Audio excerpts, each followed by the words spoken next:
Pour honorer la mémoire de notre ami et camarade Guillaume. Nous avons appris hier la nouvelle de son suicide dans sa chambre du Crous de Nanterre. Nous avions alors prévu d'attendre, de laisser le temps du deuil et de la réflexion, pour ensuite nous mobiliser. Mais la rédaction du Parisien en a décidé autrement.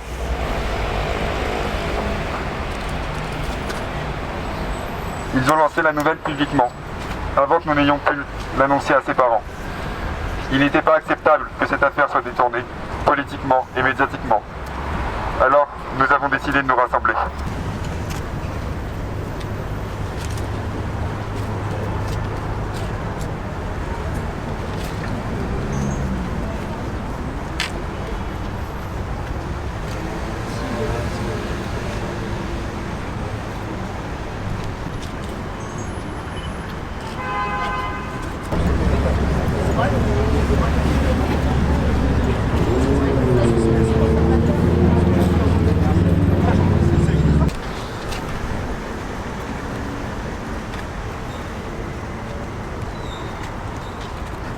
Nous rassembler pour nous remémorer tout ce que Guillaume était à nos yeux, tout ce qu'il nous a apporté.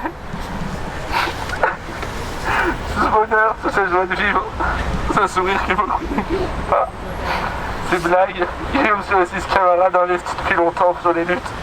Son courage est un exemple pour nous toutes et nous tous. Quand il a décidé de témoigner contre ces violeurs, Maxime Cochard et Victor Laby, il a initié le MeToo Gay. Nous le devons à son courage, alors merci à toi Guillaume. Merci d'avoir décidé de te battre. Non, merci d'avoir parlé, d'avoir libéré la parole.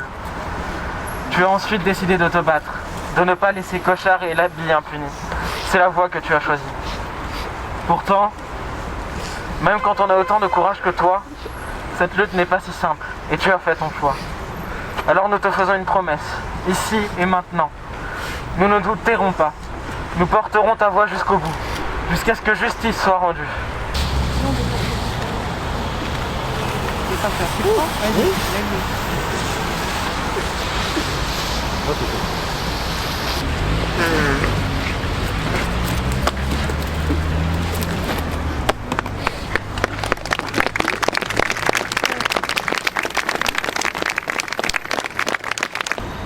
J'ai rencontré un jeune homme qui était engagé, généreux, intelligent et plein de grâce.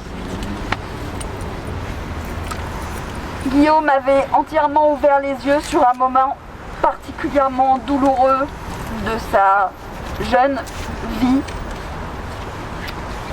Et à son image, il avait besoin d'en faire quelque chose de politique et quelque chose de collectif. Et sa dénonciation a largement contribué à permettre à d'autres de parler. Je ne souhaite m'accaparer ni son histoire, ni votre histoire, ni votre peine, que je sais sincère et immense. L'annonce de la mort de Guillaume m'a bouleversée. J'en suis encore très peinée. Je la trouve injuste, terrible, et effrayante, parce qu'il n'est plus là, et sans doute parce que la société dans laquelle nous vivons n'a pas été suffisamment là au moment où il fallait être là.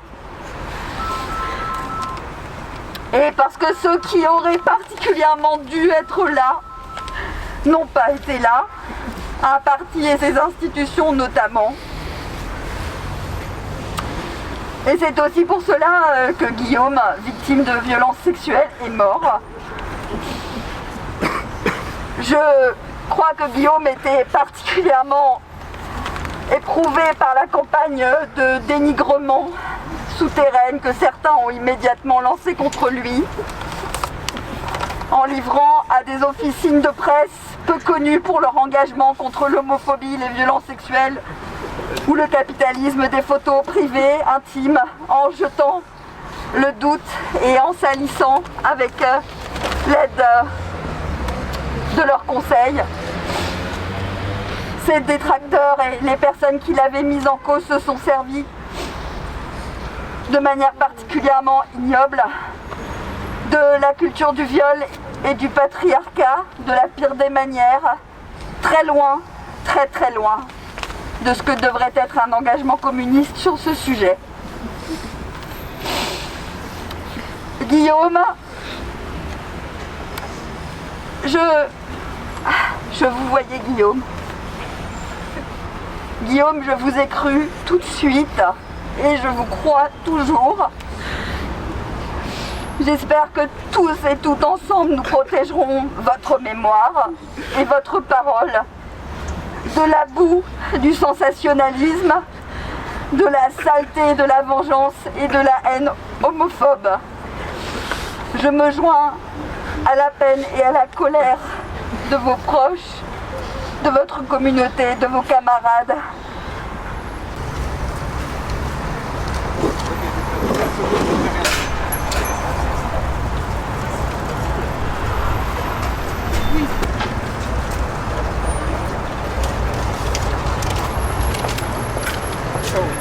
Vous êtes fatigué dans les heures, j'ai mal au fond de côté, je vous dis la matinée, côté hôtesse.